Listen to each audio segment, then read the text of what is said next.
now going to go into a very special session called the Naked VC. It's very intriguing. I'm not sure exactly what they're going to talk about, but it is absolutely going to be worth your while to stay here because for the moderator, we welcome back our beloved chairman of 4 years from now. Please give a big round of applause for the great Yossi Vardi. Thank you.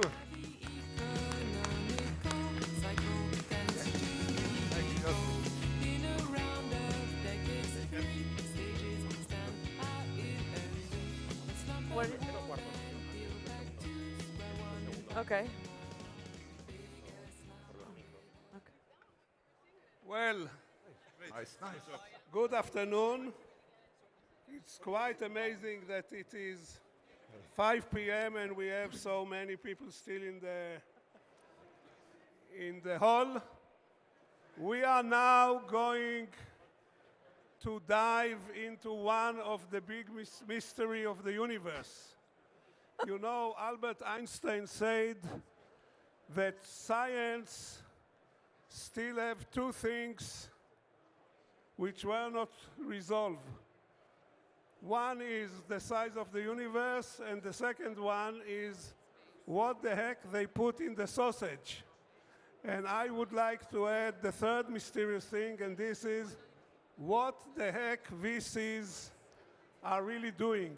All of us know what they say, but this time we are going to drill and try to find the truth about the VCs. We have here 3 VCs, and I will let each one of them to introduce his name and his VC company and how long they are in the company. We will start with Iker. Iker, your name? So my name is Iker. Thanks, Yossi, for the invitation. So I run Zubi. Essentially, we use the company as a tool to solve environmental and social issues that we live. I have to remind you the rules. Excuse me for interfering. Yeah. The rules are very simple. I ask them what I want. They answer me whatever they want if they want to answer. But they have 2 options, either to shut up or if they have to say something, it has to be truth. They gave me the word of honor that they are not going once in their lifetime to bullshit, but are going to talk truth. So can you repeat your last sentence in light of what I said now? Okay, no bullshitting. So we use the company to solve environmental and social issues. We're all about impact, and we do this by creating companies with our venture builder, which is Zubi Labs, and we do this by investing in companies, which is our investor arm, which is Zubi Capital. We have various strategies. Okay, we will check about it. Now, I would like to introduce what I'm going to do with your name, which is unpronounceable. Itxaso. Itxaso. Uh-huh. How you spell Itxaso? Itxaso. Good. So Itxaso, tell us who are you and what are you doing? Only the truth. Uh-huh. So I'm Itxaso. I'm a partner at a venture capital firm called Notion Capital. We are based in London, but we invest in Europe. At the moment, we are investing from our fifth fund. And yeah, I think basically that, right? That's all true. Okay. Jean-Francois. Yeah, that's correct. So Jean-Francois, I'm a partner at Cath Innovation. We're a global VC firm investing in Asia, Europe, and North America. And we're currently deploying a €1 billion fund, focusing on Series A and Series B. Jose Luis, don't think I don't see that you are looking at your telephone instead of listening to this very important panel. He's taking notes. He's taking notes, right?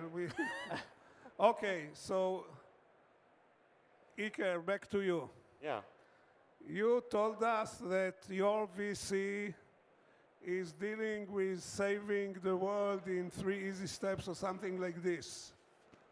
Well, saving the world, I think, is a very big statement. Okay, you said it, not I said it. Yeah, I think using the company as a tool to solve some environmental challenges. Do you have other goals of the company, or this is the only goal? So we're focused on impact, and that basically means that we looked at the social, environmental, and financial angles all at the same time. So we would not invest or create companies that we don't think they're good, like business opportunities, like financial opportunities, but we wouldn't create companies or invest in companies that we don't think create social and environmental value. Okay, and what happens if a company which is financially sound but socially you are not happy? What do you do with this opportunity? We just don't invest or don't create it. No, this is not what you told me behind the scene. What did you tell me about that? That's where we would not invest. No, we would send it to other people that might be interested in some of those things. But we would try, we're trying to be like very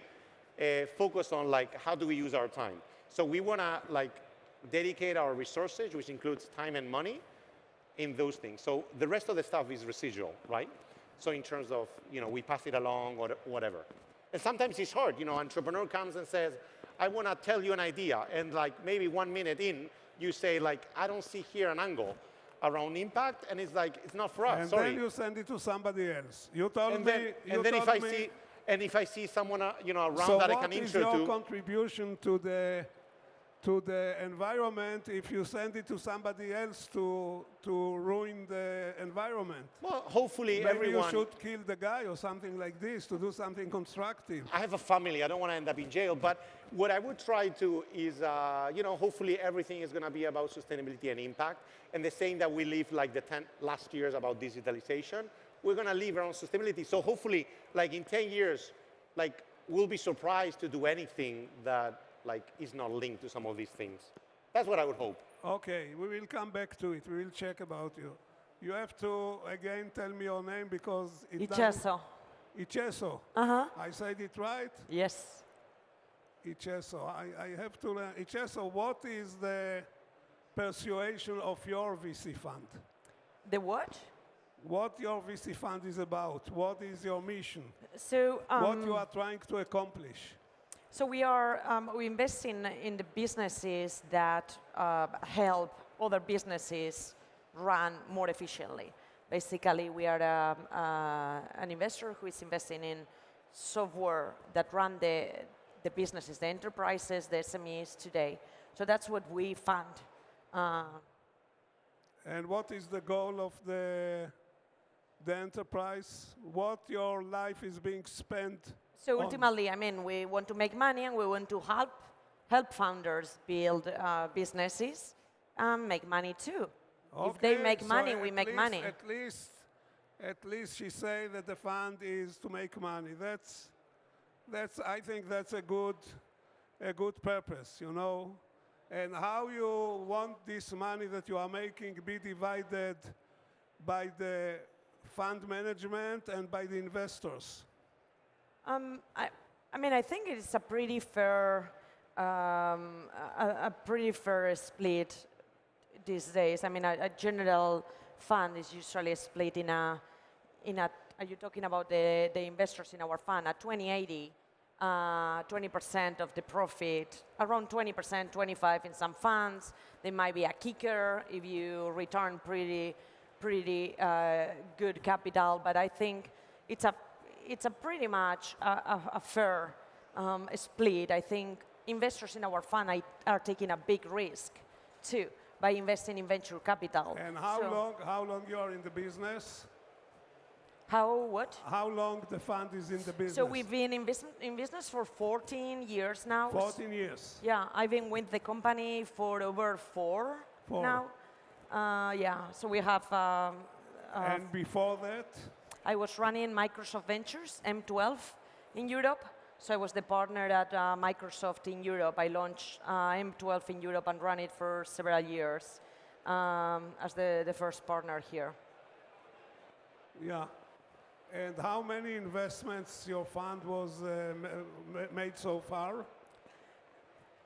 We might have, right now in the portfolio we have around 50. Let's say we've done over 100.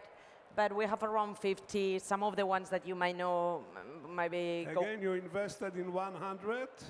Yeah, since we started 14 years ago. 14 years ago in 100? Yes. And what is the 50? 50 are the companies that are, let's say, still alive without getting an exit. Which means that 50 companies you lost the money of the investors. Not necessarily, or we made a good return out of them. So either we sold them or they didn't make it. So I think a better proxy of the return that we might be making is based on the money that we are able to raise. If we are able to raise more funds, that means probably we made money for our investors, and rather than looking at the number of companies, I guess. How do you feel about the companies which didn't go anywhere? I feel that many of them have some phenomenal founders that come to us for the second time, and we end up investing in those founders for the second time. Those are the ones we like, in fact. Yeah. So, good. Do you publish on your site the companies that you failed? do you what? On your site. You know, I think Bessemer have a list yeah. of all the failures. I don't really know. Definitely they are in our, no, I'm not sure if they are in the fund, but definitely they are on our investment track record on the website. So they are listed in each of our investment track record. Maybe the logo is not there. I don't know if we have 100 companies right now there, but they are in our track record for sure. She's a tough lady to shake. I have to work harder a little bit. A tough cookie, they said. Jean-François, you are laughing. You are not going to laugh in a few minutes. So tell us about your fund. So we are a return-driven investor. First of all, why do you have two names? Why not one name is enough in France? You know, everybody is Jean-Pierre. That's very French. Pardon? It's a very French first name. Sounds to me like double charging or something like this. No? We only charge once, but we give a good return to our investor. So yeah, we definitely here to invest in the top performing founders anywhere they are, Asia, North America, Europe. And what we see now is that our belief is that to make the best return on the market, we also need to be impact-driven investors. How long the fund is in business? So we've been created in 2007 for the private equity and 2015 for the venture business. And all of you came from, or most of you came from Orange. The half of the team was coming initially from the Orange venture team.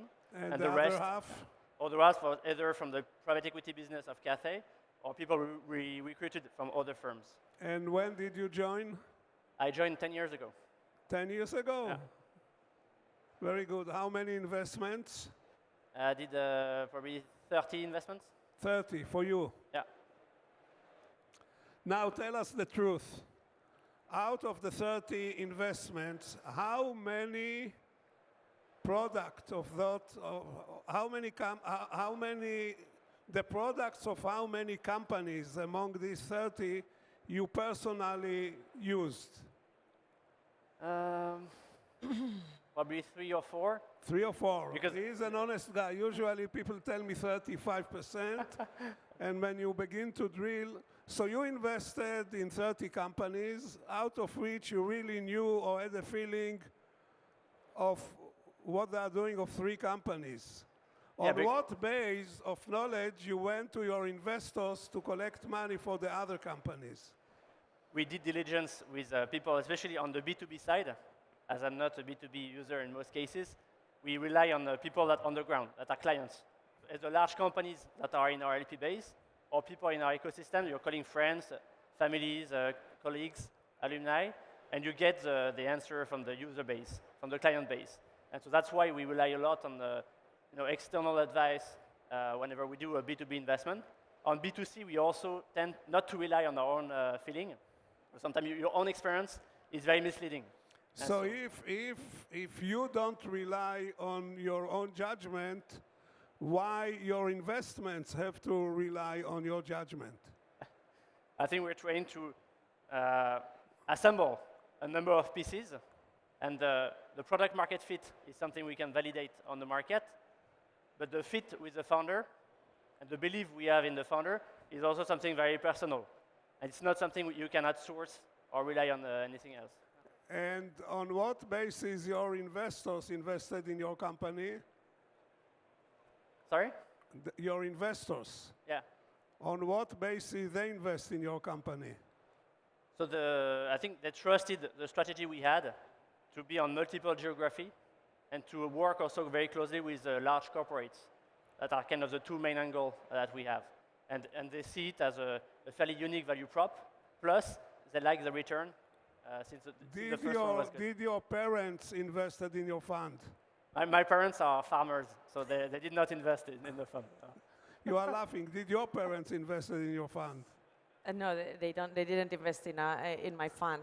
I mean, but we invest in our funds. We don't need our parents to be investing in our funds, I guess.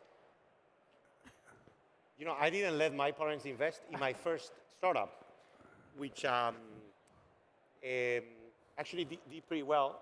I mean, IPO for like over 3 billion. 3 billion, your first startup. Yeah. And you didn't. And I didn't let my. And You know what? didn't let your parents invest No, in it. What you know- kind of a son are you? Horrible. And I said, but I let my uncle, and I said, okay, you're giving me 6,000 euros, and assume you lost it. Is that okay with you? And I look at the face, and she's like, okay. And it's like, okay, now I take your money. But the thing is, like, you know, I come from like, you know, typical Spanish middle class in which, like, What is typical Spanish middle class? like people that have to do an effort, like, and sacrifice things. You don't have everything whenever you want, right? And I was seeing kind of the trade-offs that they're making, and like taking money from them, and like, you know, this was a fintech company, so I had to, you know, spend money on lawyers and on So compliance. let's And like taking some money, that money, and then leaving it to Yeah. lawyers, I didn't feel like it was I would not have used their money rationally. It would have been too emotional. Yeah, I understand. You say to yourself, why should I risk the money of my parents? Let's find other suckers who will invest in me. But those suckers did pretty well, I think. Like, you know, pretty, yeah. Like a few funds actually paid with investment, they paid the whole fund. So, but I told them, don't worry. Okay, go ahead. No, I was gonna say, don't worry, Dad, Mom, if this goes well, I will take care of you. Like, I will take you for lunch, don't worry. Now, what your parents said when you've done the exit? Well, you know, I think they're, you know, happy. I don't know what kind of parent, I don't know, yeah, happy, Are you surprised, I don't know. Are you married, if I may ask? I'm married, yeah. You are married. How surprised was your mother-in-law when you became a success? I don't know. I love you, ladies. You are good. You are Yeah. good crowd. I don't know All if- of you should take example from these ladies, how they laugh from my pathetic jokes. I don't know if my mother-in-law's here, but you know, sometimes your parents-in-law, your parents don't really know what you're doing, like, honestly. You just show up for, like, Sunday lunch, you know?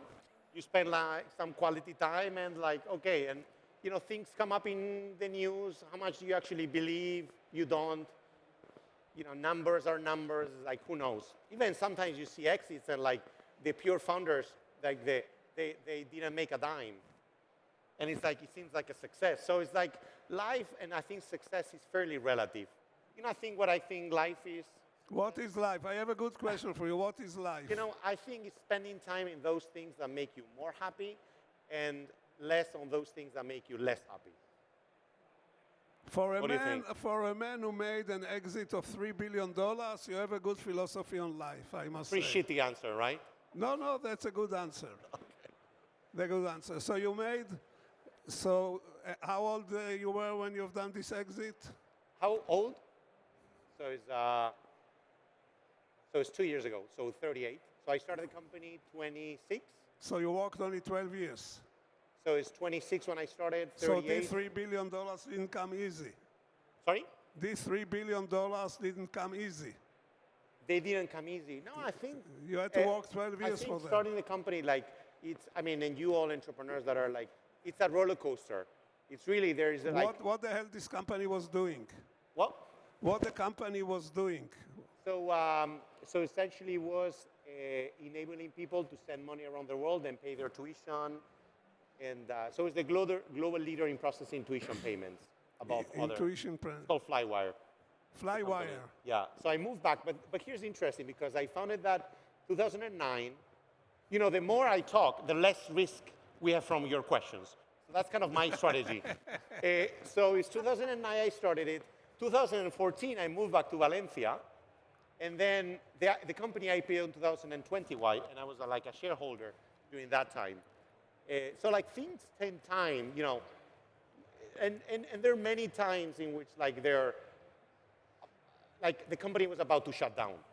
I have to tell you something. Once you told that you have done this exit, immediately your IQ, in my eyes, improved, you know, very, very much. Jean-Francois, why didn't you make an exit of $3 billion? That's a good question because I never been an entrepreneur myself. I was lucky to be part of a billion-plus exit, especially one in Spain, global, but not as an entrepreneur yet. I hope Cathay will be worth over $3 billion one day. Not sure we will exit, but yeah, that's still to go. I have to tell you a story, you know. Number of years, many years ago, I was offered to invest in a company called Waze. You know Waze with the maps, etc. And the guy came to me and said, Vardi, we are raising money from friends and family, and you are sort of a friend. Why don't you come and invest with me? I asked him what the company is doing. He told me the company is drawing maps according to the drivers. I told him, are you crazy? This is an idiotic idea. You know, you have these map departments with cartography, etc., with professionals. And I told him, go away, I'm not an idiot. And he wanted to raise the money from me on a valuation of $5 million. 3 years later, I read in the press, I couldn't believe my eyes, that Google is buying them for $1 billion. So what I've done what everybody else would do. I called the guy, I told him I reconsidered, I want to invest. And he told me, go to hell. What is I'm asking you, lady, with the unpronounceable Basque name, what is the moral of the story? So I've done those too. But I don't think the problem is not investing in some of the good companies. I think the problem comes when you invest in the bad companies.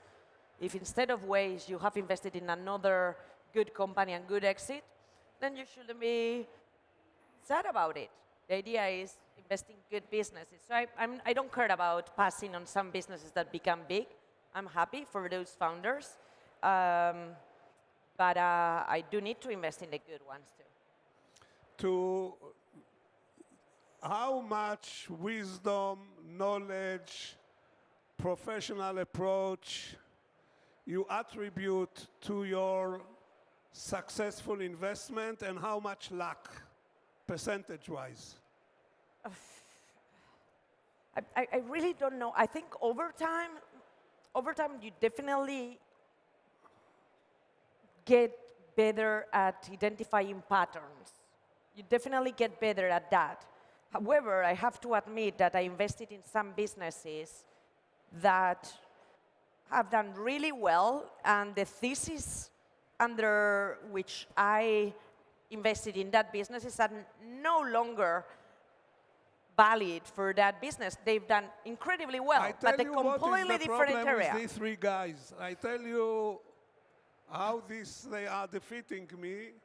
The problem, they tell the truth, you know, so I cannot embarrass them by pointing that they are liars. That's very bad for me, you know. I was going to say, Yossi, here's a recommendation for the entrepreneurs. You know, VCs, like, to be honest, right? So VCs, to be honest. Yes. So if you look at VCs, you're like in the middle of Africa, and you see some rhinos, right, with this horn, and you see this hippopotamus, right? And the hippopotamus seems like super cute, right? And the rhino is scary. But you know which one of those kills more people every year? So the last question, the same question to the three of you. You have a lot of guys who have startups. They are in the beginning of the most exciting journey of their life. Your advice, if they listen to it, may make them happy people or miserable people.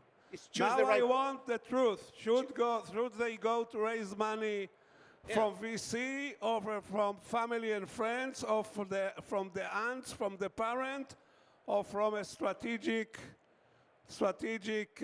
partner? The truth. I think it's all about partners. So, like something that seems very sexy, or like very cute, like the hippo, might at the end of the day be horrible and it kills you.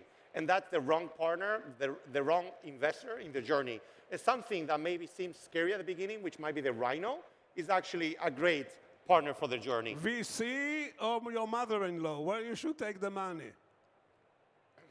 I mean, Always VC. Thank it you. depends. Always VC. Always VC. We said we talk only the truth. I honestly don't agree with that. I think you need to look at your business and look at your return profile and growth profile, and raise money from the investor who will be aligned with that growth profile, return profile. Because you cannot have somebody on the board which has a misaligned expectation of what you are doing. So based on that, go to VCs, to family offices, or to corporates, because none of those invest on the same premises and on the same return profiles. So And the last word to our friend Jean-Francois, the only guy I can pronounce his name without Yes, it's great. I think I would recommend avoiding raising with VCs, because VC money is a very expensive one. It's coming with a lot of constraints, with a lot of strings, so you only should raise with VCs when you need VC money and VC support. And it's only for a very small portion of companies that have a very, very specific way to scale. For most of the companies, taking VC money could kill you. So I would be very cautious about taking VC money. Guys, I must admit, we said we tell only the truth, so it also obliged me. I tried to embarrass you, but you used a very unethical tactics to defeat me, and this is that you really spoke the truth. So I really salute you. Thank you very much. I hope you enjoyed the conference. Come next year.